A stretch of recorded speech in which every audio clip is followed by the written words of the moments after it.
Bang, bang, bang, bang.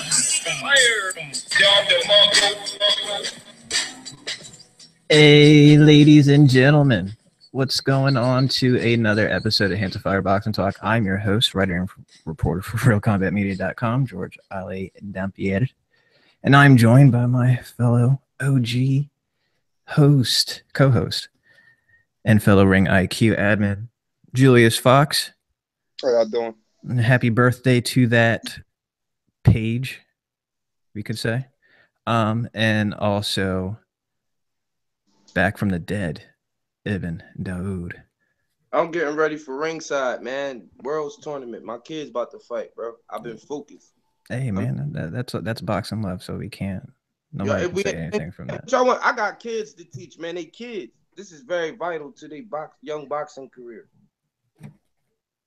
Yeah, man, and I mean, you guys been doing work. Bsalim looking like a monster. Listen, I see you guys. I see you haven't released any video sparring. So that's been treating us as a real PPV fight. Hey, look, I'm gonna be honest with you. When I'm not releasing footage, that's because it's about that time. Not only that, he has been boxing very good, and a lot of the guys we work with, I like them. And then what happens in the gym stays in the gym. So a lot of the times when I'm showing stuff, I'm just showing it as like a conversation piece, and it's probably old. Like I show people like that be a month old.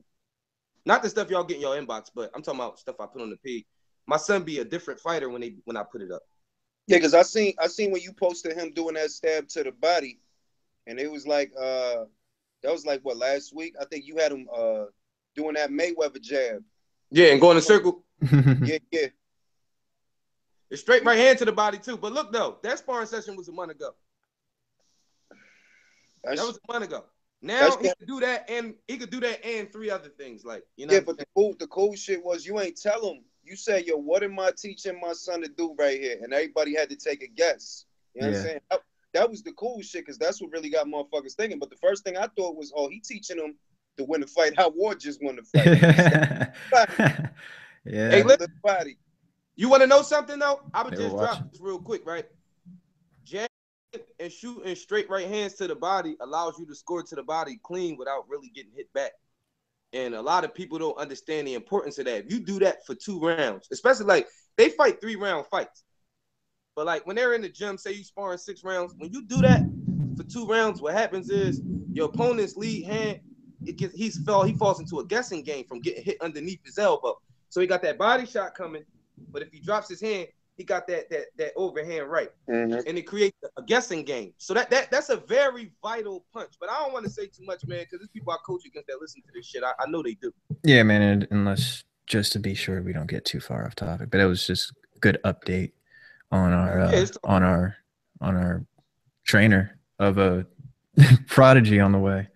I'm gonna start calling Ibn Hunter. Or nah, man, Ibn Stewart.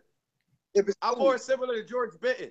I'm similar to George Benton. I idolize that man. I read him, I study him, man. I have a great admiration for Virgil too. Him and even just the way that he dealt with Andre. You know what I mean? Coming from 12 years old, I have a great admiration for him as a coach and as a man. But George Benton, man, him and that Eddie Futch, man, those guys are like some of the greatest boxing minds I've ever tried to follow. Big steps to follow. Big, giant, bro, giant. But anyway, just a rundown of today's topics that we're gonna bless the public with. And again, sorry for the little bit of the delay. So we'll probably go up to, what is it, 8:28. We started, I would say, probably 5 minutes ago. We'll rock until about 9:45. That sounds good. We rock. Barrera versus Smith this weekend. Berchelt versus Miura. You know, some pretty decent fights, but you know, it's been somewhat overshadowed by a certain event. It's actually should have taken place right now. So this just goes to show you of a man of principle that I am. Even though we are slightly going to talk about this topic, but this would not be smart, I guess, as far as someone trying to get massive views and just selling out for views to go with this event. So I'm patting myself on the back for that, if you guys didn't know. But you guys wanted to talk about a certain subtext of this event that seems to have been taking place, at least what you guys have been watching from the past two press conferences, the one in Toronto that was yesterday and Los Angeles on Tuesday, I believe. Yeah. I mean, Ibn, you were the antagonist of this topic being on the podcast. Drop on people watching what exactly your takeaways from the events. My thing is this, man. Okay, our page is for boxing fans. So you talking about the people who actually care about boxing. A lot of us, we were not paying this fight any mind, and we were actually deliberately trying not to pay this fight no mind for several reasons. A lot of people feel some type of way that Connor's like stepping into boxing and he gonna get $50 million, and you got guys like Thurman and guys like Sean Porter and you got the Terrence Crawfords and these guys. These guys don't get these type of opportunities, but here it is, you got a guy that ain't never thrown a punch in a pro fight, and he could just step over into our realm and get that money like that. People feel some type of way about that. People feel some type of way about Floyd becoming 50-0 off of Connor because they like no real boxer. And then you got people that's just like, man, they ain't got too much respect for the MMA thing, and you know what I mean, in that sport, and you know, in them comparison to us, and like I think like there's no comparison between them and us, you know. But the thing about it is that's making me mad about it is like Floyd know that it's a certain demographic of boxing fans that like he can't trip. That we like, man, get the fuck out of here. I don't give a fuck what you tell me. I don't give a fuck how big y'all trying to say Conor is. I ain't give a fuck about no punches change you talking about. He's gonna get fucked up. But the only way you can sell it to people like that is to upset us. And like what I've been witnessing with the Toronto press conference is like getting racist with it, like to the point where like you want to see him get his ass whooped for saying what he just said. You know, he's calling Floyd boy, talking about dance for me. He's making these little monkey references and shit. And like, yeah, and just for, you know, any other diverse members of the viewers that watch, just elaborate on why boy seems to be a trigger. Boy, that comes from the slavery days. That's the belittling of man. You know what I mean? I'm a grown man. I'm a whole man with a family I take care of, but you call me boy. This is from the slave days, man. That's like a white man calling a black man boy is like unacceptable. Like if you was at work and a white man called you boy, like y'all would have to go, and if you didn't get into a fight, y'all would have to go have a meeting with the boss because that would be a problem. You know what I mean? It's for a black man coming from the inner city. And I'm looking at that and how Floyd is playing it and how like this is scripted, man. Like they trying to tap into anger. Like, you know what I'm saying? It's like you couldn't get me to buy this shit, but now like I'm so mad I want to see kind of get fucked up. Yeah, but really, to add to the point that you're making, those people that are already familiar with Conor McGregor, that's his shtick. He does shit like, he literally says shit like that leading up to all his fights. He always say shit like that. So for people to try to imply that these statements are not racially charged or to try to offset them with other instances involving other like, yo, that's a redundancy, God. Like, you know what they doing? They trying to sell a fight, and they selling the fight via racism. Because at the end of the day, a lot of us feel, whatever happens on the day, a lot of us feel that Conor McGregor is a fish out of water, that this is going to be a lopsided beating. And because most of us feel that way, you got to find another angle to sell a fight. So the only other sell is the race angle, the tribalism angle, because a lot of us already feel like, man, he's gonna get his ass whooped. We already know that. So how do you get us to us? You got to get us to want to see that ass whooping. You got to want us to want him to see to want to see him get embarrassed. And the way you do that, belt or hit, I should, you know what I mean? Like, cause really, it's like he talk like that on the regular. That shit is not news. Like, he really do talk like that on the regular. Ain't nothing new in his repertoire in reference to the shit that he's saying. Yep. Try to dress it up or try to mask it or masquerade it or whatever you like.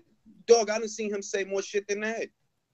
Yep. That was talking to a Brazilian dude like he was from fucking like España or Mexico. Like, bro, they don't even speak Spanish in Brazil. What the fuck are you talking about? They speak Portuguese, bro. Yeah, and he knew that. Like, it's the angle. So when you got a fight that motherfuckers already know what's going on, they got a good idea what's going to happen. The only way you sell them that fight is to add some shit to it, and that's what they doing. They adding shit to it. Like, oh, now I want to see him get his ass whooped because he said that bullshit leading up to the fight. Yep. So now I got to see the fight now.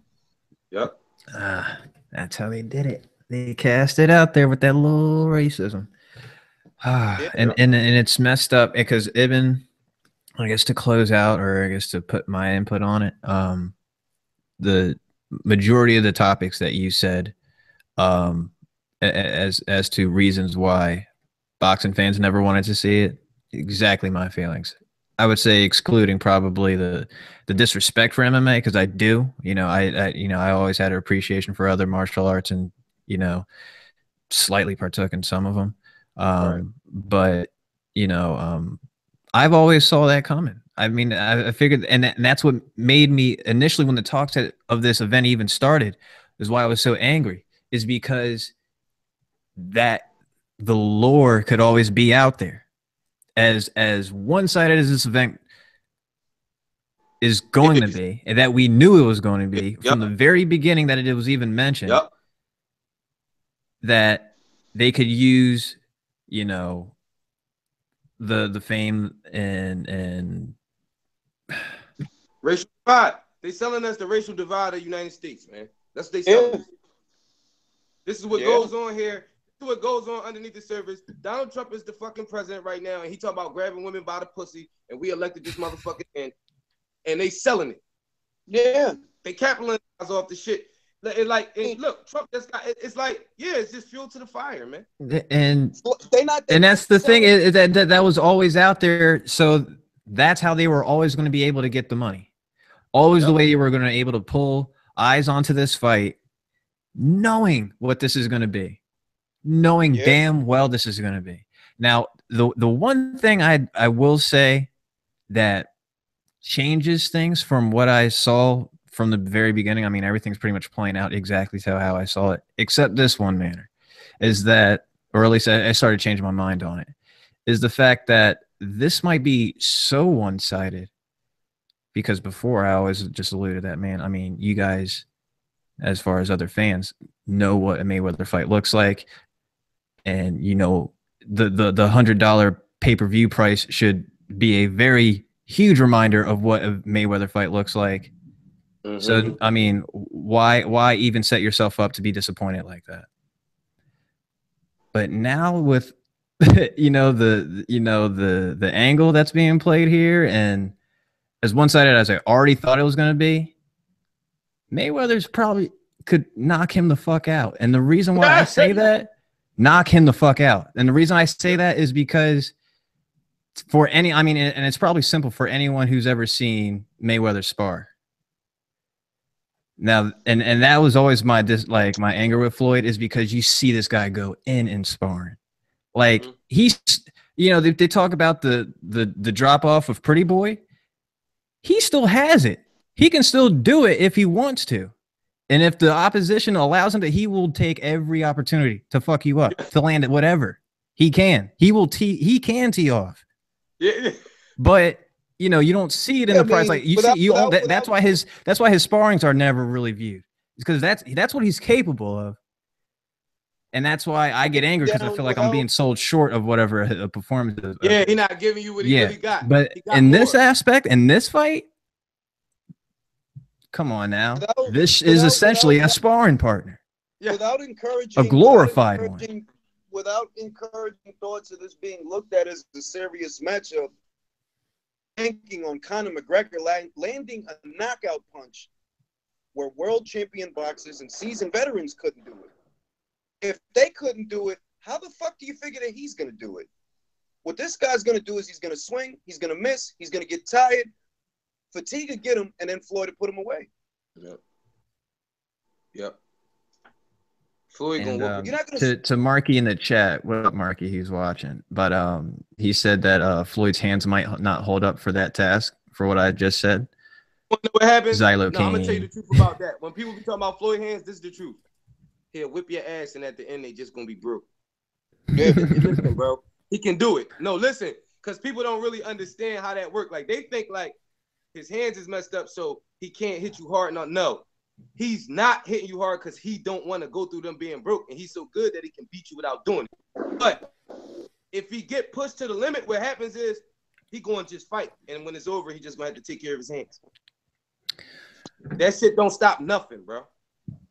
That shit don't stop nothing. All right. I mean, I've talked about as much as that on that fight. I mean, unless you guys got anything else you guys want to mention. We can move on from that shit. That's about it. All right, because I did want to mention this. I'm not sure if you guys watched the Josh Taylor O'Hara Davies fight from this past weekend. Took place in Scotland, Glasgow. I believe it was for the WBF junior lightweight. I'm sorry, I know it was 139 that they were at, but it was for the WBC silver. I believe that's junior lightweight, right? Or is that super lightweight? I get these divisions fucked up sometimes. That's 140? Yes. All right. Whatever. I'm getting myself mixed up now. 140 is super lightweight, junior welterweight. That's what it's the two names they give it that make it confusing. It should just be one name, but they call it super lightweight. Uses the shit out. Yeah. Well, he got a TKO in the 7th round of O'Hara Davies, who was actually the favored pick. It seemed going into the fight, you know, that he was Davies was more of the puncher of the fight, and a good counter or a decent power and a decent counter puncher. But I don't know if anyone who's ever watched Josh Taylor, who has been featured on a few actually PBC cards. And I believe he was also on an undercard fight of a pay-per-view event not too long ago. But he's a very, very decent boxer. I mean, he's clean punches. He's slick. Probably for me, I'd say probably the most skilled European fighter in my mind. Because I've seen his skills before. It was someone in the like I said in that undercard fight. I could probably pull it up right now, but and I'm sorry, but the the fucking press conference is starting, so that's why I see it in the back. Yeah, I mean, to see it displayed here, and like I said, with a guy who was favored like this. And to knock him out, no, I mean, this was probably one of the least expected outcomes. But, for like I said, if you guys didn't watch it, please try to take a look at it because I think you guys might agree. But I totally just forgot that Lomachenko's out there. So apologies for anyone that might have just, fucking eyes popped out of their head. So you guys didn't see it. So, I mean, I said my piece. Preview now. Into this weekend's fight, we got, or fights, should I say, Sullivan Barrera, Joe Smith, showdown this Saturday, and also Miura versus Berchelt, which is one of my personal fights that I want, or personal favorite fights that we're looking forward to this summer. Isn't Omar Figueroa fighting too? That also. This weekend? Yeah. And that's That a is also, crossroads but fight right I'm not there. even sure what network that's going to be on. I don't mean neither. That's a crossroads fight, man. Guerrero need that. Guerrero need to win that fight, dog. I mean, I could really care less, to be honest. I really don't. I mean, Robert Guerrero, I could, no hard feelings, no disrespect, but I could really give a fuck less. So guys, Barrera, Smith, That's Sully. Sully. I'm rocking with I mean, this is I would say probably the second best light heavyweight fight you could probably pull up at this time. For me, I mean, who do you guys have or seen as the perceived favorite going into this? That's actually a good. I haven't thought about who the favorite is. Honestly, I haven't thought about that. I mean, because I'm just trying to see the angle here. I mean, obviously, I feel like Barrera could be edged just because of his boxing skill. But I mean, Smith has just been the miracle story, almost to a point where it feels like he might be undeniable. So, I don't know. I'm actually rolling with Smith on this one. Listen, who else? Who did Joe Smith beat? Who did Joe Smith fight before he beat Bernard? Who did he beat? He beat Fonfara. Oh yeah, he clipped Fonfara. All right, now listen. This is my whole thing with Joe Smith. You clipped Fonfara, so that didn't even turn into a fight for me to see how a fight between you and Fonfara would turn out. Understand what I'm trying to say in terms of me being able to look at him and rate his skill. And then you beat Bernard. Bernard. Now I'm gonna give you your props because somebody got to knock Bernard off. So I gave you your props and all that, but now we're talking about putting you on the scale against other fighters, right?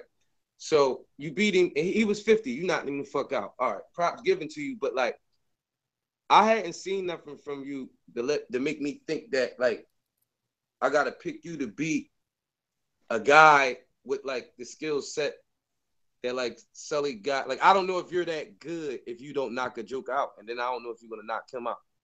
Well, that's the thing though. You got the chance to. That's the thing, Ibn. Did you catch Sully's last fight? Yeah, he wasn't. Yeah, he just. But I still think it's like Sully shouldn't have looked like that. You know that's one that was a big thing for me that he shouldn't look like that against a guy that's 8-1.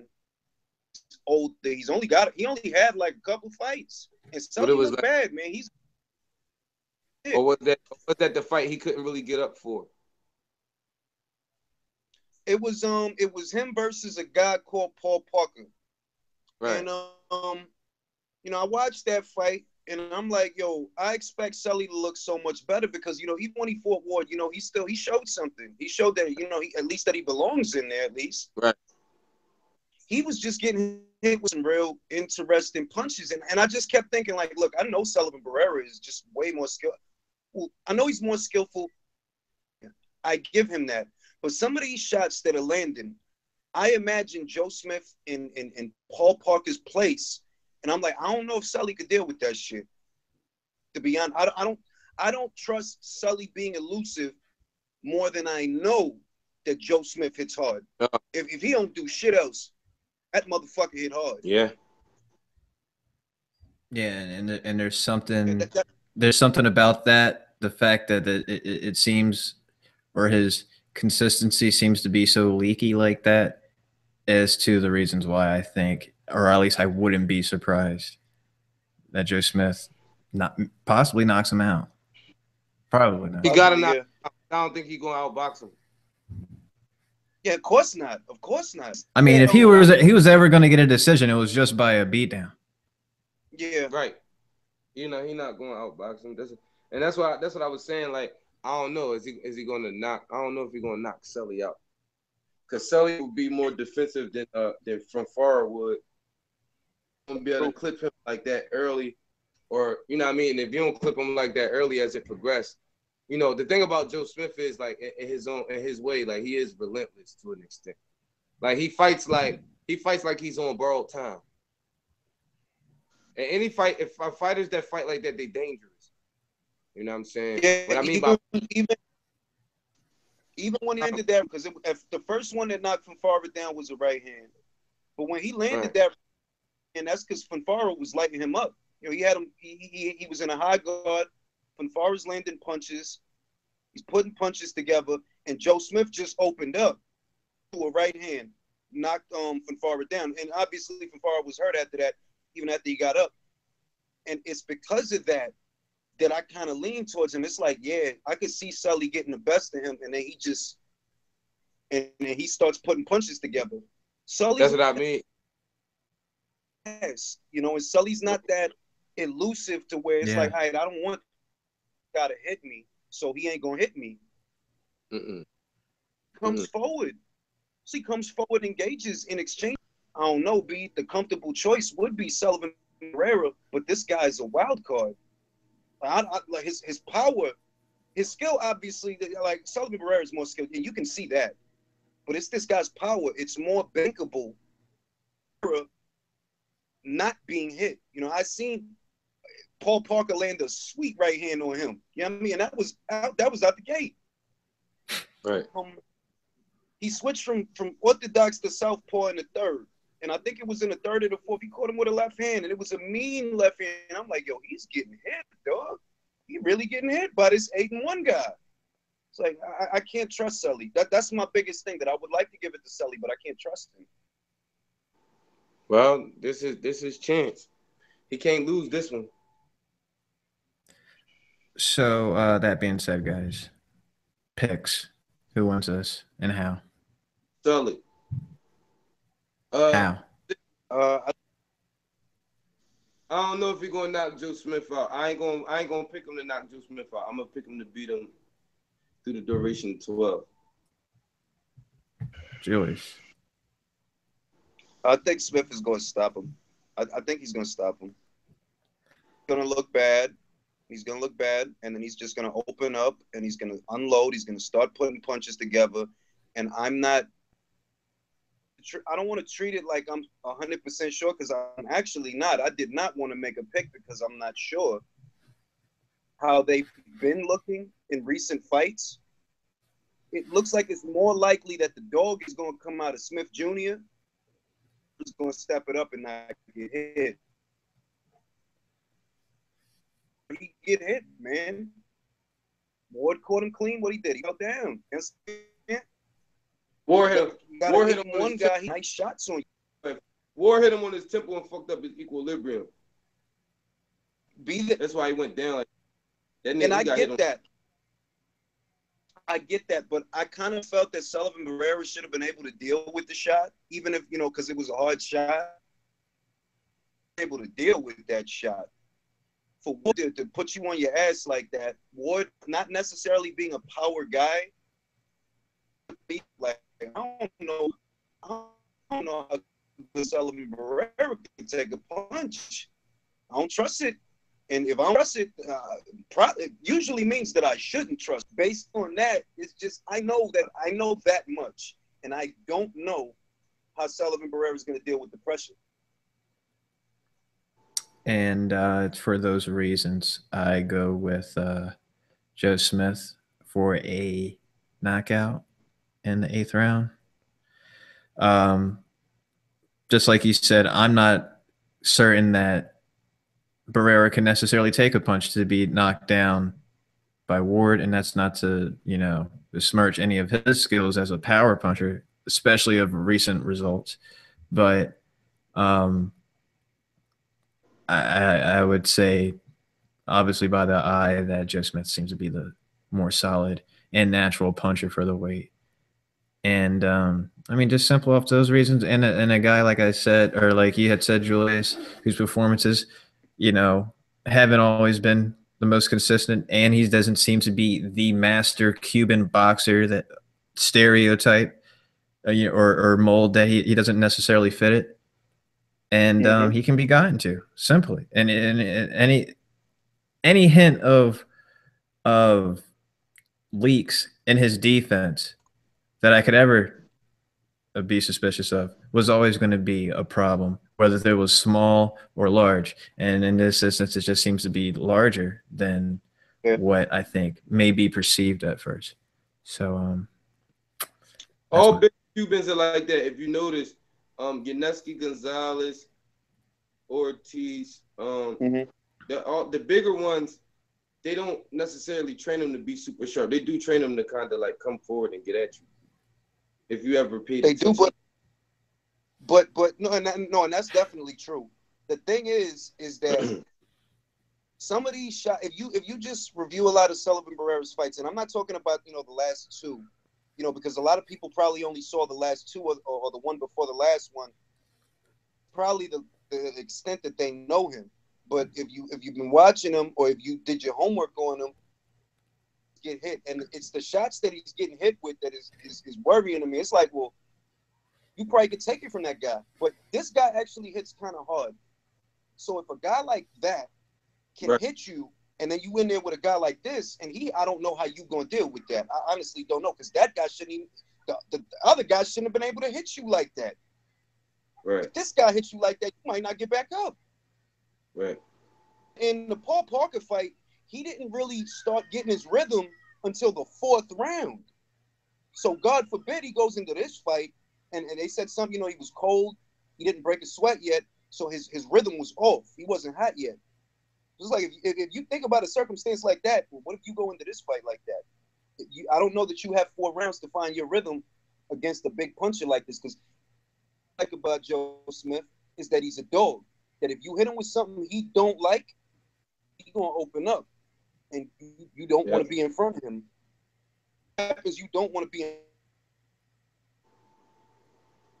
I agree with that part.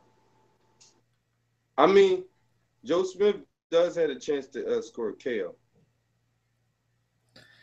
Well, if we're done with discussion on that fight, I'd like to move on to the Berchelt, and it looks like we lost Julius for a moment. He might just rejoin in a moment.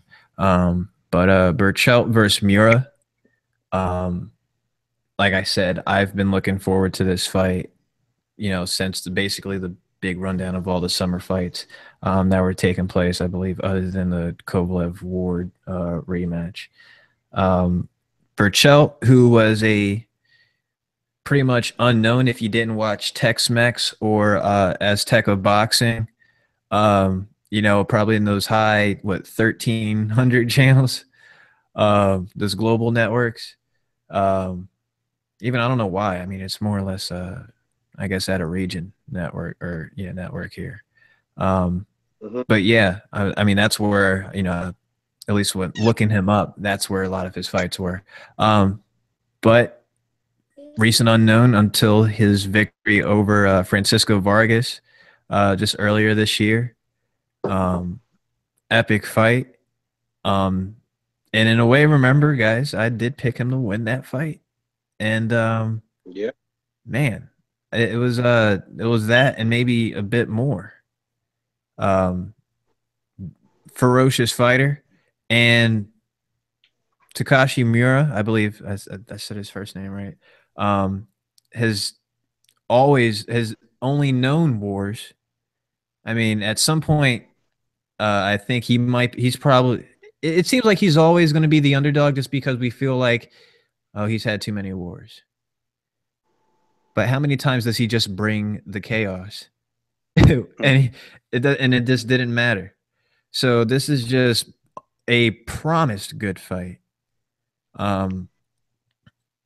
Berchelt, obviously the taller, lengthier fighter, and I would say probably more sharper fighter, which is again why I would favor him to win this fight. But of course, with Takashi Miura, it's going to be an entertaining fashion. What are you guys' thoughts on this fight? I'm picking Berchelt because skills pay the bills, and I think, and I think he could survive the. I think he could withstand the tornado. You know what I mean? I think I'm rocking with Berchelt, bro. That crazy shit ain't gonna work. Like that. That's the long story short. You know what I'm saying? So I ain't got to get all the way into. They ain't gonna work. I got faith in. Julius. Big train, low train. Berchelt being a longer guy, Miura being the smaller, slightly more war-torn fighter. I got to pick the fresher guy. I got to pick the sharper guy. And if he's the longer guy, that just adds to it. I'm running with Berchelt, but don't talk too much shit because I don't know these guys as well as George. But no, Berchelt is the fresher guy, sharper guy. It's because like that's what's gonna happen though, unless this has been a year where shit been going left, but like unless like he catch him and then like it's one of them punches where like Berchelt's demeanor changes and all of that shit. Because that's why they talk about like the puncher's chance. Because like sometimes it's not about a motherfucker landing a punch, but sometimes he lands the type of punch that changes your attitude about the way you fighting. Mm-hmm. You know what I mean? But I don't think I think Berchelt was like he'll have him at like shotguns distance and shit. And he'll get hit at times, but I don't think he's gonna get hit with that punch that's gonna get him timid and make him not use his length and make him not be aggressive when he does have him at the end of his punches. I got faith in Berchelt, like doing that, and I feel like you can trust him a lot more than Miura's last opponent, who was able to, tee off on him. Who can't? But the difference that time was that Takashi did seem a bit hurt, at least more notably than any previous fights. But and I would trust Berchelt that if he gets him hurt, which I assume he has to, I would trust him to finish the job, which is why I would see him stop. And I can't say what round. I would say later, just for Miura's endurance solely. Picks for you guys. I guess you guys all went Berchelt. Any rounds you want to pick? I ain't going. I'm doing that. So I like me personally. No, I'm just gonna pick him to win. This is. It's the same with Sullivan Barrera and this fight. I'm a lot more confident with this pick than the Smith Barrera fight. But for me, I don't even care if I'm wrong or right with these fights. These are just good fights to watch. Oh yeah, because these are pick'em fights. Smith Barrera is a pick'em fight. If Ibn got Barrera, I don't blame him because Barrera could win this fight. I don't blame him at all. Yeah, it is a pick'em fight. I can't. All of them is pick'em fights. When you that's one thing I enjoy about boxing is like when we talking about a fight and like somebody got the other guy and like you don't think he's a dumbass. That's when you know you got a good fight. Yeah. Yeah. But you know what I'm talking about? Like when he picks him, you like, I ain't even mad you picking, bro. On the low, I thought about picking that motherfucker. I changed my mind, but I get it. Like, you know what I'm saying? One of them type of joints. Yeah, it's there's gonna be some good boxing this weekend, man. Gonna be some good boxing this weekend. For sure. You know what I wanted to talk to y'all about? Different from the announcement of the Mikey Garcia versus Adrian Broner fight. Y'all been watching Broner? Yeah. Yeah, I've been seeing some of his stuff. I picked him. Y'all know I picked him. The reason why I picked him though, because you know why? That has something to do. I believe it has something to do with the reason why I picked him.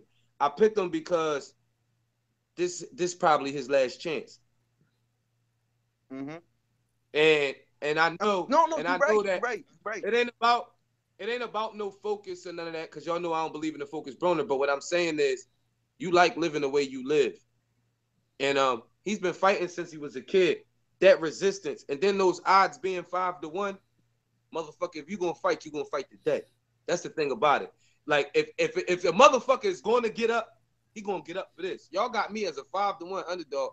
I'm a 4-weight division 4-time world champion. Right? This motherfucker smaller than me, and I ain't never been beat by a motherfucker smaller than me. So y'all really think I'm a bum, huh? And if you can't get up for this the thing. It's like the way you saying that. So we've been there before, and that's what always stopped me from saying I got Broner, because we've been there before. Like now, you ain't been here though. He ain't never been on his last chance. You know why? When he lost to Chino, even though Chino like fucked him up kinda, but it was one of them joints like, all right, you got beat by a welterweight. Now when you lost to Sean Porter, you knocked him down. So everybody like, all right, well, you lost to Sean Porter, but like you stood like a man. But now, if you get beat by this little guy from 35, like, you know what I'm saying? Like a lot of shit gonna change. Like, you know what I'm saying? Like this a hot seat fight. You know what I'm saying? And, that's like, the thing. He knows this, that. For Broner, this is a crossroads fight, but it ain't even a crossroads fight for Mikey Garcia. He can go right back down to 35 and fight. It's safe. Mhm. It's safe. It's safe. And not only that, in my mind, I believe that Mikey and Robert and those guys, I think like they counting on Broner being drained. Like, because if you think about it, it's like, yo, he not going to be able to be active because he'll get tired. You know what I'm saying? And we the sharper fighter. We're the sharper fighter. So, you know, I like that situation. But the way Broner looks, it looked like he, you know, yeah, but think it looked about like it. he's right. But think about it. We seen when Chavez was, you know, leading up to the Chavez and Canelo fight, it was a lot. Chavez looked like he was right. Hold on. He looked like, oh, nah, he taking it serious this time. Like, he looking good, doing all his routines, doing all his drills. And then the fight roll around. And it's like, man, see, this is what the fuck. Just like George said the shit too, though. George said, yo, everybody gonna get hype. And then the night of the fight is what the fuck you thought it was. Everybody gonna say whatever. No. Everybody gonna be like, nah. The only difference between Chavez and Broner is, though, I ain't gonna lie. As much as Broner is an asshole, he take boxing more serious than Chavez. He wasn't always rich. He got there by being a fighter. Julio got there by being Julio's son. Could fight a little bit to another fight. It's different. I believe that a guy like Broner, on his last chance, if he ain't gonna get up, if he'll ever get up, he'll get up for this fight. And I believe that Mikey is a smaller guy.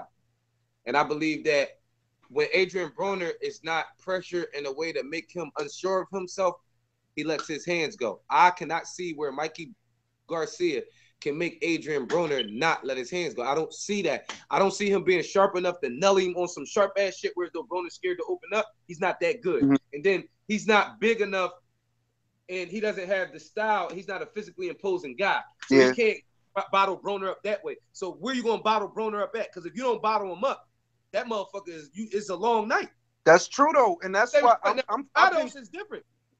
I've been feeling like this shit might low key be a war. You're right. Real shit. You're right. Low key, I don't know that Mikey is gonna, you know, make Broner gunshot, make him scared to throw. I think it might fuck around, be a lot of punches in this fight. Cause I'm like, well, Mikey coming up to 40. But Broner don't lose at 40. Broner could deal. And the only saving grace that I could give Mikey that is a tangible thing is whether or not Broner arrives at 140 and he's compromised. But we ain't gonna know that. Yep. You ain't gonna know fight is he compromised or not. You ain't gonna know. And the thing about it is, that's why when you brought up the Chavez thing, it's so important because my eyes right now tell me that Broner he's coming to the weight comfortably. Like he's coming to the weight properly, comfortably. I feel like he all right. But the thing about it is that shit won't tell till he start fighting. Yeah. It won't tell till he start fighting. I don't want it to come down to faith, because if it comes down to faith and Adrian Broner, then I'm picking Mike. I can't do faith. I swear to God. I don't do faith with him. God.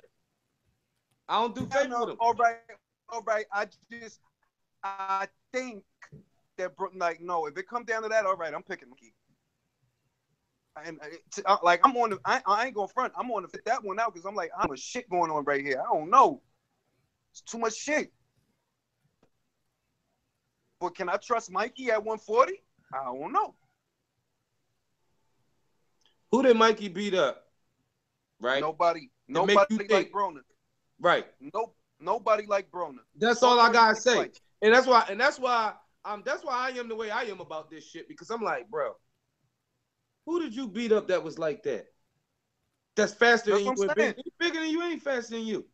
Any stronger than you. Mike, and I love Mikey. I am a Mikey fan. I'm a Mikey fan.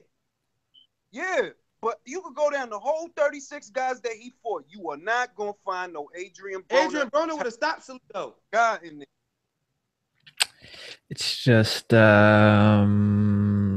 George, you ain't saying shit. I'm just nah. I mean, you guys are. I mean, you guys always, have a way of. And I've been wrong because I picked Renatus last time. And again, for the same reasons, because I don't trust Broner. And again, I still don't trust Broner. So, despite all that y'all saying, Mikey takes this for me. And I'm still on the side of confidence with that. I mean, not by far margins of, because I am expecting somewhat of a close fight, but I still expect Mikey to edge it, and quite obviously. If so Mikey get hurt, you got it. Hold on, George. You got to go into the cards. I wouldn't be surprised. If anything, I would. That would probably be a favored. Don't bullshit me. You had to fiver think decision. About it. Don't bullshit me. Do you? No, look. I mean, listen. There's no way. I mean, listen. Mikey would have to absolutely tee off to get a knockout.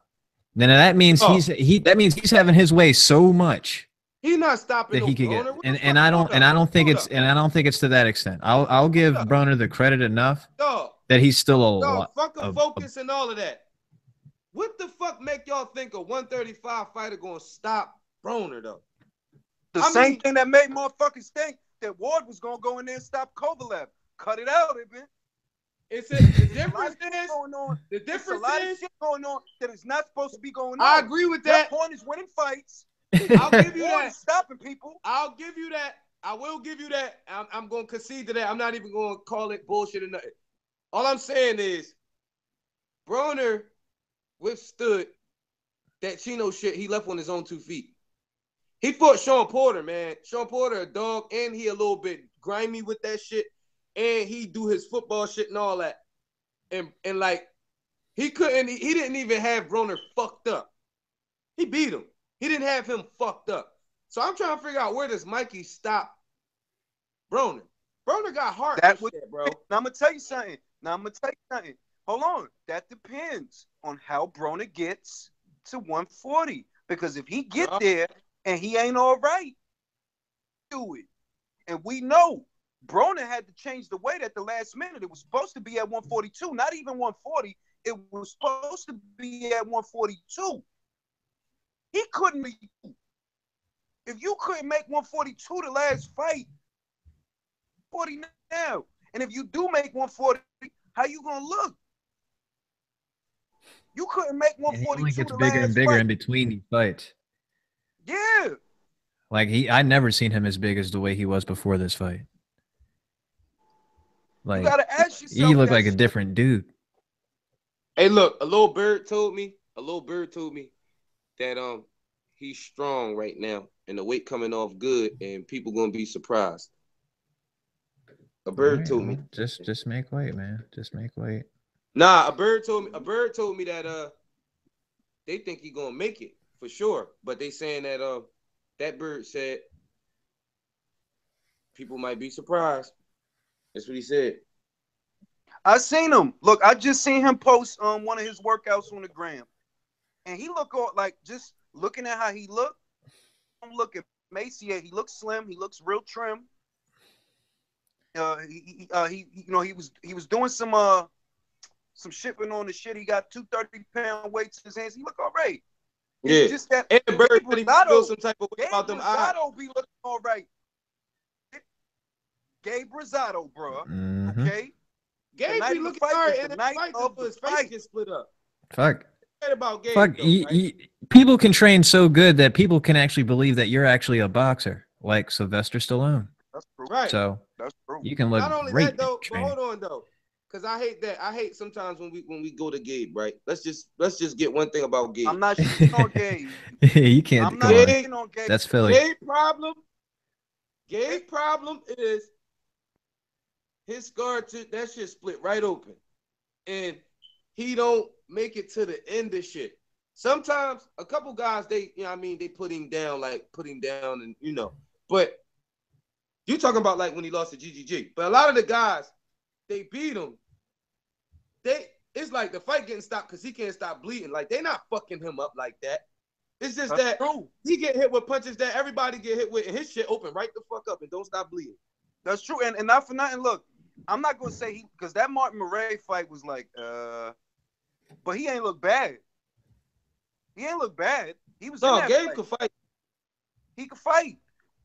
He could fight. I'm just saying that if you look at the training leading up to the fight and then you see the actual fight, the training gonna look like what it gonna look like, man. They say shit about Sugar Shane Mosley that if you see Sugar Shane Mosley training, yo, you think he gonna go in there and kill a guy. Yeah. But you know the fight roll around and that don't. Didn't he? Who he just lost to? Who he just lost? He lost to Evanesian, I think it was. Yeah. He lost to Evanesian. Mm-hmm. You know what I mean? I can't watch Shane box anymore. Yeah, man. Yeah. I was one of the biggest Shane fans too. Like, I'm talking about, bro. I was one of Shane big from 135. All that, man. I love Shane. I can't even watch him fight, bro. I can't watch his son fight. Dear God. I never watched his son fight. I watched him fight on. That was refuse to trash. watch full fight, man. Jesus Christ. Watch Junior, man. Junior just, I don't know. It's like he learned nothing from his dad at all. Apple fell. He didn't need to be a boxer. Yeah, he did. Nah, man. And you know what? He went for this move. He went out his way to do this. Yeah, he did. Yeah, he did. Mhm. So, in a way, now it just seems like a rebellious teen moment. That's the same Got played out Chavez on TV. Though. Chavez Jr. didn't have to box for that shit though. That's the strange part. You went out your way to do this shit. Hey, Chris Eubank Jr. Well, no.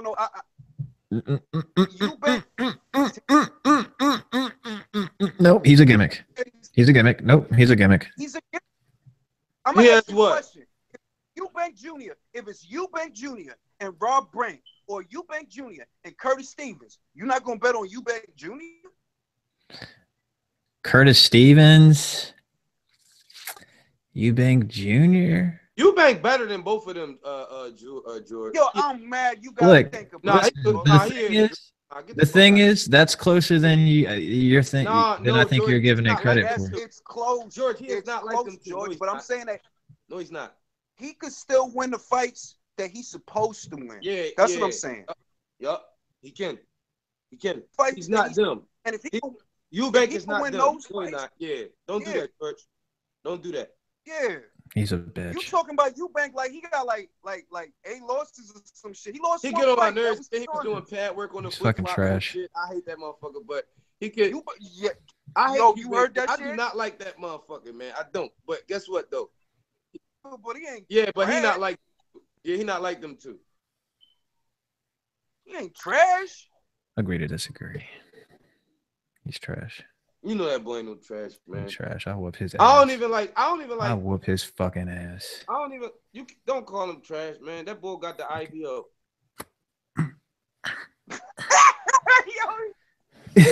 Fucking. Oh no. Here's you, man. Yo, I gotta ask him. Yo, you was being sarcastic and you was serious. No, man, boy. The fucking IBO. Are y'all serious? Still though, my point is, I'm just saying. If he got wait, no, I missed. Wait, what did he just say? He said, "Yo, come on, man. He ain't trash. Of course, I'm not IBO." Come on, it's a fucking IBO. Are you serious? But what I'm saying is, though, even to have a punk ass, right?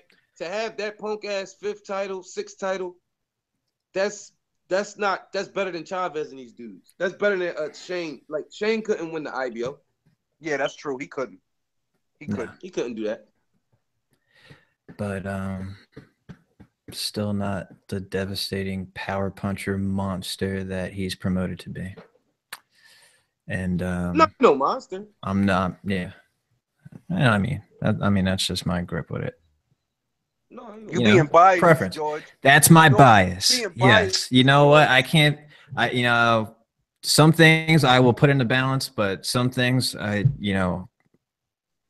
just rub me the wrong way.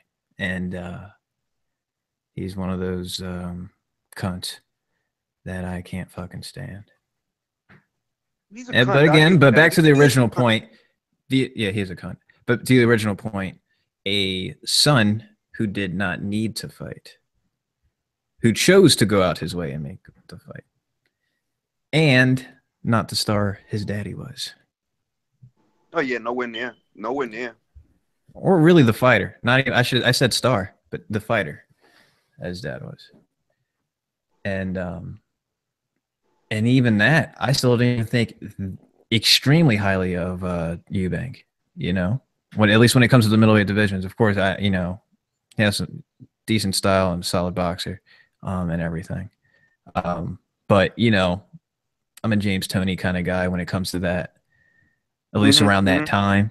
And I just and even when him and Ben were going at it, I always went for Ben. But Destroy. I mean, I guess we're destroying shit. Yeah, what is it? The Dark Destroyer. Destroy. And his son, Connor Ben. Where the fuck is he? I haven't. Shout out to UK viewers. Please drop in the comments, where the fuck has Connor Ben been? He's usually been on the undercards of these big fights. I can't remember necessarily if he was on the undercard of Anthony Joshua, Vladimir Klitschko. I can look that up right now because I think I have BoxRec open. You guys can go on while I do that. Anything else you guys wanted to talk about? Because I feel like we covered everything so far with time to spare. You got motherfucking something coming up. What the fuck is coming up? It's something we forgetting. It's something we forgetting. No, I think that's it. That's about it, right? I think that's it. I mean, yeah, like between now and September, I think that's it. Luke Campbell, Scott Quick. Hold on. I'm sorry. I'm still trying to get these. No, he wasn't on. Frampton got a fight coming up, but God, who the fuck is he fighting? Leo's got the rematch with Abner Mares. Leo's got a fight coming up. But Kodo Kamiga, what the fuck? I mean, that's being totally eclipsed, which is God, dog. Totally eclipsed. God, like I knew somebody was fighting and we wasn't talking about it. Speaking of Junior, by the way, he is fighting Abraham this weekend. Arthur Abraham. So I didn't want to make. I didn't even know that fool was fighting this weekend. Told that. Yeah, he's fighting all day, Abraham. Hey, listen. The most forget about unbuzzed fight. Yo, I'm a big of the weekend. I encourage you guys, right? I encourage you guys to go look into Chris Eubank Sr. his whole career. Like, you gotta really go look at who he is. Like, he was one of the first. Like, he was making sure he was getting his money. Like when people wasn't that shit. He started his career in the United States. Like people in Atlantic City and all that, and they'd be like, "Oh, his motherfucker was scared," but like he started here. He fought like his first 5-6 fights here. He was he's an interesting guy. Like, and then like when you look at the Golovkin situation, when you go find out about Chris Eubank Sr., you'll understand why that shit played out that way. No, I won't. It's bullshit. Don't encourage that bullshit. Don't encourage that. Turning what I say. Hold on, before y'all say anything. I know what the fuck y'all say anything. Before y'all say anything, because I say something and because y'all feel some type of way about something, hear what I said. Don't start making it seem like I'm saying, oh, I gave him an excuse because I think he was right about the Golovkin shit. No, nigga. I said if you go find out about him, then you will understand why the shit happened that way, because you'll understand who the fuck they was in a negotiation table with. That's what you'll get. You got to go find out about Chris Senior. I don't give a fuck about it. Because I never said he was right about it. That sounded so funny, bro. Julius, your shit just glitched and made the funniest noise. Y'all always do that. A motherfucker say something, y'all think, no, I'm not saying that. I'm not saying I'm cool with the shit that happened with the love. Have all the advantages. That motherfucker got like 5 the bro. Cold. Hey, listen, Chris Senior, you gonna do that shit his way or you ain't gonna do it. That motherfucker crazy, bro. Well, that he could take his his best bareback and ass right back at home watching his son get rolled over. You know what's fucked up about it though? You know what's fucked up about it is this. How he gonna go in there with that type of attitude when his son didn't do the type of shit that he did? Trying to cut corners? It's like, It's like you think you're gonna negotiate with me for this guy, like I was negotiating for you to fight. This is not me negotiating for you to fight. I'm negotiating for the boy to fight, and the boy ain't did all this and this and that. So what the fuck is you talking about? Yeah. You know what I'm saying? That's where they was coming from. Eddie Hearn and them like, motherfucker, we ain't negotiating for you to fight. What the fuck you talking about? You in here Exactly. Trying to make the damn pick the commentators. Yeah, Shit. sit your ass down, man. Sit your ass down. And that's what happened. Well, I mean, you see what they chose to do, dog. They left the division altogether. Full division, dog. Like that ain't even gonna bother with Golovkin. With plenty of unfinished business in the wake. Yeah. Got that Billy Joe Saunders rematch, which, I mean, of course you could give some blame to Saunders for it. Probably, at least I believe the rematch probably not happening ever since acquiring that title. He's been rather cautious. Wonder why that is. But I mean, there's still the Golovkin fight. Other like the Stevens and Lemieux out there that would just be good fights for him, at least just to solidify that you are what you say you are. That you belong there. That's true. You know, that's true. I mean, how you just gonna just leave the fucking division entirely and then go get a fake belt? Because he's bound to run. He's bound to run into something in that division that he doesn't like, and that's just reality.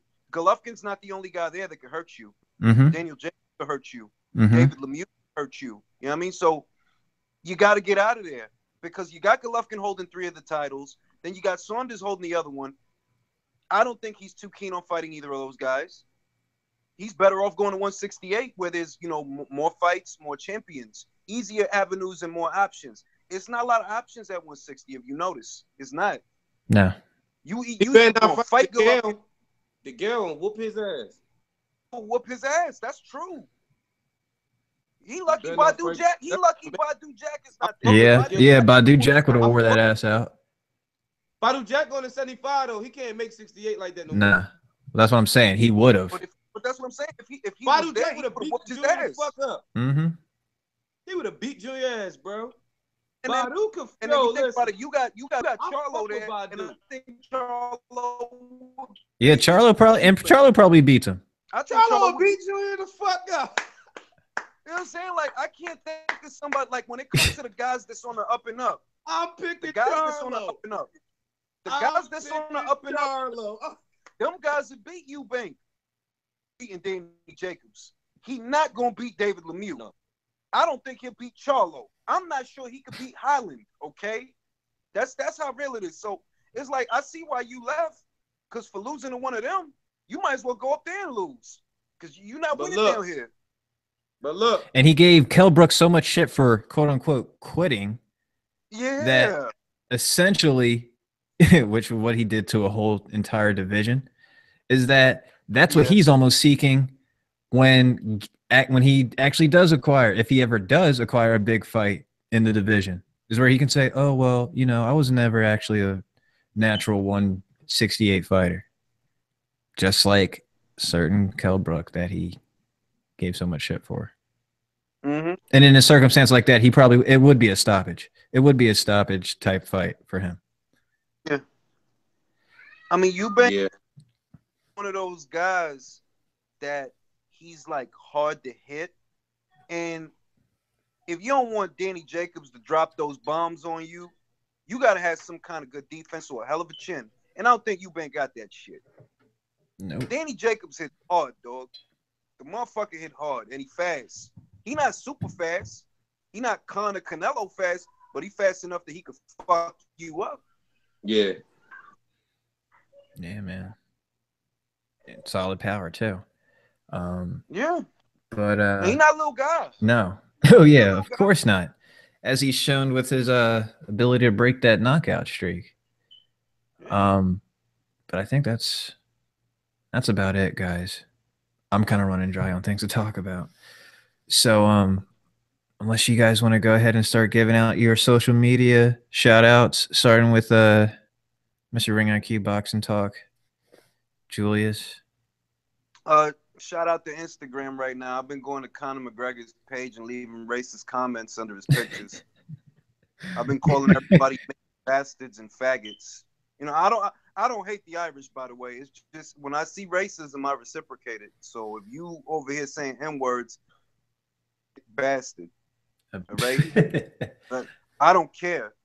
I'm doing what you doing. If you wasn't doing that, I wouldn't be doing that. So if you could be on some racist shit, then I could be on some racist shit.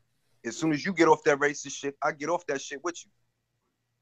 We throwing around N-words and all that, monkeys and all that. Well then, all right, you Mick motherfucker. You Lucky Charms pot of gold motherfucker, Irish dick motherfucker. You know what I'm saying? You douchebag fuckboy haircut motherfucker. So shout out to Instagram. Sheesh. Tell me how you really feel. I really feel like I don't give a fuck. I'm a black man, right? I don't give a fuck. I'm gonna keep it real, bro. I got a problem when I see a man like start that boy shit, man. I got a big problem with that. Like, and I immediately like ears perked up when I heard that.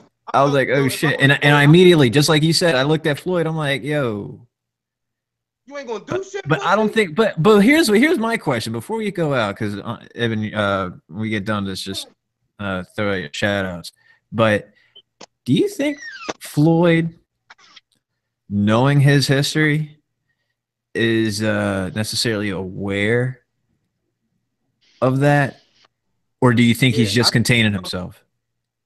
I'm gonna be honest. I think that Floyd is like Floyd. This is one thing, right? I'm gonna keep it real. And one thing I think is different about Floyd than most like athletes I come across. I believe that Floyd, his focus, like he has an extreme focus. I could see him burning up over that shit, right? And being like, it's cool. Watch when I get him in here. And like not overreacting to it right now. Like he's that disciplined to do that. It's not a lot of guys who I believe that can separate their emotion enough to like, all right, I'm not going to feed into that because I should be like real mad and try to jump over this table, but I'm not going to jump over this table. When I get you in the ring, I'm going to fuck you up. I really believe that Floyd has the discipline to do that. So in the back of my mind, I hope that he's aware of what this motherfucker is doing and that he makes him pay for it. And I kind of believe that he will. And to be honest with you, this motherfucker just got my $100 because I want to see Conor get fucked up for the shit he was saying. They got him. They got him. Shaking my damn head. I'm not gonna lie. I've been admitted it to y'all. Like, I want, like he said, boy. He said, dance for me, boy. Dude, that don't change what's gonna happen, man. This motherfucker. Bro, that's why I wanted to see Kovalev get his ass whipped, bro. Because that monkey shit he said about Stevenson. For real. I ain't give a fuck. Well, I mean, that's gone and passed, and due justice has been occurred. No, but I'm saying he's already been punished for it pretty much, as far as the ass whooping he got. And I'm a man, and I'm a boxing coach. I can speak my feelings. And guess what, motherfucker? I ain't never forget what you said. And that's why when he got stopped, I was happy because I ain't never forget what the fuck he said. Now, this Conor McGregor, he said little shit. I deal with Irish motherfuckers in the community. I used to fight Irish people and shit all like I understand whatever, like I don't, but like motherfucker, you know you was wrong. You out of pocket. And like I want to see you get fucked up for saying that shit, bro. Like I do. I ain't gonna lie about it. All right, Evan, go ahead and give your shout outs or final thoughts on everything. Shout out, man. Listen, man, my thoughts on this shit is, it's a goddamn shame that this shit is possible. That's my real thoughts. And like it's a saying we got in the hood. It's called like we gotta do better. Fight fans, boxing fans, human beings, we gotta do the fuck better because the reason that they could sell us this bullshit, and the reason that we got to pick up for this, that we got to put up with this bullshit, like everybody know the reason why, and that's fucked up. I'm just because gonna say who we are, man. Because of who we are. Yep. That's why It I'm not from this bum ass planet with these little racist ass humans and they little racial bullshit. I'm glad I'm from Krypton. I tell y'all all the time, I'm glad I'm That's from the crazy thing about it is that's really mostly here. It's the States. Mostly American you fans. like that. Listen, I'm not even gonna lie. I'll admit it. As a coach, as a dad, I wish I lived in Lancashire some fucking where. Cause my son a fighter. And I know that if my son make it, he's got the opportunity. I already know the shit they're gonna be saying to him. I know the shit they're gonna be saying about him. And it's fucked up because they should appreciate him. Cause he's from right here in the fucking United States. And he got his shit the hard way. We getting it the hard way. I work and shit and take care of him and he train and he work hard. But like when he get there, man, listen, they gonna rock with a motherfucker from the middle of Bangladesh before they rock with him. That's fucked up. It's facts. Yeah, man. Follow me on motherfucking Instagram, 22bay_boxing, man. And watch the fights this weekend. You know what? But don't watch Cotto versus motherfucking Comic Guy. Why? What? Don't watch that. That's a real fight. Because Oscar De La Hoya ain't do nothing about them damn emails. And neither did Bernard. And I ain't forget that shit neither. Fuck that. Look, I don't support y'all motherfuckers in Conor McGregor's comments. I don't support Oscar right now, dog. I don't support him right now. And that's how I feel. And I hope I reminded somebody not to support that motherfucker. Meet me and Conor McGregor. Now, I'm a buy Golovkin. Listen, and hold on. And before I shut up, I want to say one thing. I am going by Canelo versus Golovkin. Of course, who is it? You want to know what's funny about it? I'm buying it for Golovkin. To see him lose? Wow. No. Because guess what? Pay this motherfucker. Okay. That's the truth. Okay. Look, can I say something? Motherfuckers got to realize it's fights you stream, right? But when you see they took the time out to make which is what hurts my feelings about Ward versus Kovalev too. Right, they didn't pay. Yeah, I don't like that. Yo, they didn't do shit for that fight, man. I don't like that shit. He didn't make no money. That's why I'm buying. People don't make no money. That's not right, man. Yeah. That's not right. Like, come on, like you ain't got for a fight he didn't need to take. Bro, Prince Cologne is 24 years old. Fuck that. I gotta speak. Prince Cologne, 24 years old, man. One fight, 36 minutes. He don't get to the end, man. Y'all see that guy when he going through his recovery, man? Ain't no fucking retirement check. Motherfucker, he'll never be the same. Man, you gotta pay somebody, man. When they gotta take these kind of chances, man, they risking their fucking life for our entertainment, bro. That's what I'm saying. Like, in the face, bro. You ain't gotta buy every fight. I ain't telling somebody to buy something that I myself wouldn't buy. But yeah, I paid, man. Like, and I'm not, like I'm not a fan of him, but it's like, yo, you know how Duper set it up. He supposed to get paid off for what the pay-per-view buys look like. The pay-per-view buys is less than the first fight.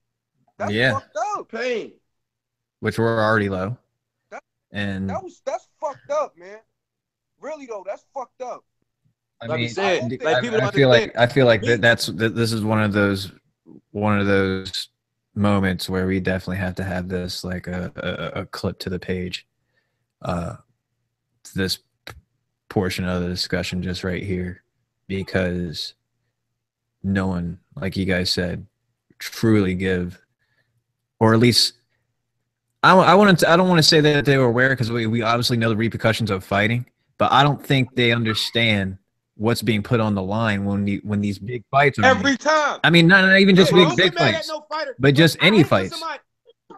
Yo, I swear to God, I hate when somebody get mad at Rigo because he don't want to take $500,000 to fight Lomachenko. That's not fair. That's fucking crazy. Treat him like that. I mean, yeah, and the shit I give him. I mean, what the fuck? What type of money? That's chump change. No, that's what I'm saying, man. It wasn't right. It wasn't right for people to get mad at X-Men because X-Men was saying no because they was only trying to give him 500. X-Men was right. He had to put his life on the line, man. Fuck that. Y'all motherfuckers, if he get G-Man doing, is you motherfuckers gonna go to his house and take care of him every day? You motherfuckers gonna forget about it. Motherfuckers don't even talk about the G-Man. Man, that shit be almost bringing me to tears, man. Because a motherfucker could die. Man, motherfuckers don't, man. I see, man. Mr. Turner don't even got all his wits, bro. He don't got all his wits. You know what I'm saying? That shit from boxing, bro. Motherfuckers don't know what that shit really do. And they just and you calling people all types of pussies and all this shit because they don't want to take a fight for the low. Fuck you. You ain't do no work. Fuck you. Shit, burning. That shit make me mad as shit. I'll fuck somebody up, but I hate that shit, man. That shit ain't right. It's not right. You're right. Yo, a lot of shit get put on the line when you step between the fucking four ropes, bro. Shit, even in sparring sessions. I think what motherfuckers need to realize, this is the streaming era. And what motherfuckers need to realize is some of these fights, you stealing the money from the fighter, man. But just have the subconsciousness in you to realize what's really worth the money. Like streaming for me is a way of protest. Right. If the fight ain't worth it, I'm gonna stream the shit out of it, and I'm sharing that stream every fucking page I can. Look. It's what gets me is, look, you can stream a network fight because it's a network fight. You know what I mean? It's a network fight. But if you're talking about a pay-per-view fight and you're talking about a guy like Kovalev, for example, this guy's getting paid off of the buys. Right. So if it ain't no buys, that man not gonna get paid, dog. I want the man to get paid at least. I do. So that's why I try to tell people. Like, people don't be understanding me. That's why I try to tell people. Even though I'm protesting Golden Boy, I'm not protesting GGG. And if you know me, then you already know how I be about GGG. But I actually want the motherfucker to get paid. I do. I ain't even gonna lie. I do. Because you know what? Fuck that. How the fuck you gonna say you want somebody to fight somebody, but you don't want them to get no money? That's what I'm saying. Cool. I want him to fight harder people, but I want him to give him some incentive. Yeah. Fuck that. Be fair. And that's how I feel. You know what I'm saying? I ain't gonna lie. We have a lot of conversations about these kinds of subjects on the page, and it's like motherfuckers don't make the connection that if you over here watching stream fights, that means these niggas is not getting paid. Mm-hmm. They not getting paid. They getting paid off of the buys. Right. Man, you arguing. Yeah. Right. It was a lot of people, you know, they want Danny Jacobs to get paid ahead of the Golovkin fight. But mad motherfuckers. But y'all ain't buy it. And didn't buy it. Ain't buy it. Bro, listen, bro. You get paid, but you don't buy the fight. And motherfuckers will sit there and lie to you. See, the night of that fight, I had the fight on the TV, but I like to take my screenshots for the post-fight on the phone. So I get the screenshots, and I see a bunch of familiar names. I'm like, see, this motherfucker over here always talking about, like, getting fighters paid and all that, and you over here watching the stream fight. So you ain't talking about nothing there. Y'all motherfuckers know who y'all are, too. Listen. Only excuse for watching a motherfucking stream on a fight like that, or a big fight with one of the guys that you advocating for, is you at work. And you just couldn't get to it. Yeah, that's what the Wine Cruise stream. That's what it's for. It's for those of us who, you had to go out with your family and you couldn't duck it because your girl was drawn, so you got the phone like this. All right, that's what the stream for. It's for you. But like as a fan, like come on, man, support these guys, man. Support these guys, man, at times like this. You know what I'm saying? Fuck that shit. I support the guys, man. Fuck that. Absolutely. That's what it be. Motherfuckers don't talk about that shit enough. You know what I'm saying? I mean, you could look, not for nothing. You could stream versus McGregor. You could stream that bullshit. Stream that shit if you want to. Stream that shit. I'm not mad. But you ain't got to stream. You ain't got to stream Danny Jacobs versus Golovkin after you've been telling me that you want to see Danny Jacobs get paid. Well, how the fuck you gonna get paid if you don't buy the fight? How you gonna get paid? And like you said, how Kovalev Award gonna get paid if you don't buy their fight? How they gonna get paid? What you imagine? Like you said, it's the usual suspects too. It is really it is though. And I ain't gonna. I don't want to say no names, but motherfuckers know who they are. Same ones that was like, oh, who are you to say what Danny J? All right, motherfucker, I'm buying the fight. Are you? I bet you not. And that's why I always tell people, like, a motherfucker get mad at me, like I criticize like Golovkin, Kovalev, and all this and this and that. But listen, motherfucker, I be supporting them motherfuckers and talking shit about them. I'm different from you. You can't tell me nothing. Listen, bro, motherfucker, listen. I buy all the fights so much so this year, my homie's been buying the motherfucking fights because I've been talking shit to him. Like, man, y'all came to my house like the past 5 pay-per-views in a row. Think of my pay-per-view bill. That should be like $500, dog, my cable. Man, listen, dog. That's why I'm really trying to duck Floyd, I'm gonna tell you something. I don't want my bill When to you be, streaming Dude, that's what you don't need when to, you man. streaming fights, that's like if you walked in a clothing store, stole a shirt, and came back to complain about it. Motherfucker, you stole it. How did you stole it?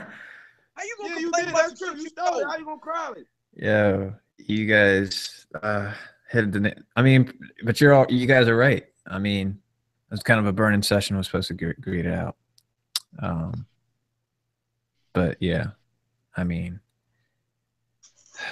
it's too much is put on the line to just ignore certain obvious, I would just say, courtesies. Just a courtesy as a fan, you know. But on that note, close things out. Social medias: G.Alé Dampier on Facebook. Catch me on Ring IQ and UK Boxing Group mainly, and also G.Alé6 for Instagram. At Georgie Dampier on Twitter. And am I missing anything? Oh, please subscribe if you're viewing this for the first time. Please subscribe, tell your friends, and share. Other than that, until next week, and like I mentioned on the Ring IQ page, I don't think I should definitely mention this now. We're going to be starting this podcast at 8 o'clock. From here on until further notice. It's just easier for me now with multiple responsibilities here. It's just easier for me. I need to get the fuck to bed at the very least by 10:30. So we're gonna be doing that. Hopefully that's good for you guys. We try to discuss this. So we'll always work around it. If not, I'm sure one of the two, or Bo, wouldn't mind, or just a guest from the group or whatever. Oh, when you said? No, I ain't got no starting at 8 o'clock. Time is actually better for me if it's earlier. Yeah. And I also wanted to have that to be friendlier for the UK viewers. I mean, I realized that the podcast starts at 2:30 for them, which would be around the time that we'd be starting right now. So look at that. So on that note, guys, till next week, peace. Peace.